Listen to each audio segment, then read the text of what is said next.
Laviamo 200 g di lenticchie, le risciacquiamo più volte e le scoliamo bene. Le versiamo in una casseruola con il doppio dell'acqua e le mettiamo sul fornello.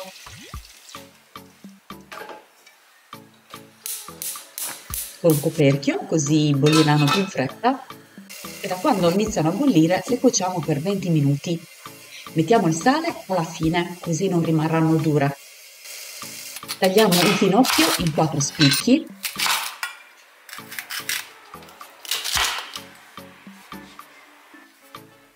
E ogni spicchio lo tagliamo a metà.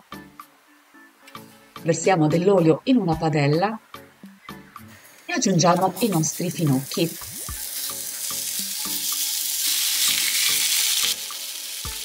Facciamo cuocere in tutto per 12 minuti. A metà cottura, dopo circa 6 minuti, li giriamo.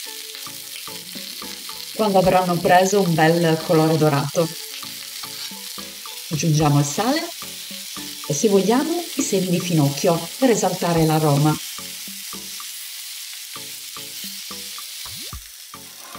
Ora mettiamo da parte. Prendiamo il secondo finocchio e lo tagliamo a piccoli dadini. In questo modo cuocerà più in fretta. Lo mettiamo in una padella con un goccio di olio, un po' di sale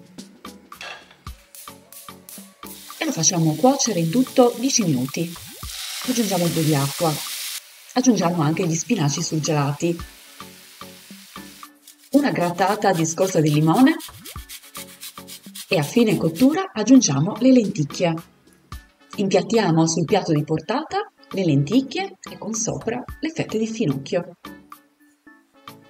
Non è un semplice contorno, ma un vero e proprio secondo o anche piatto unico.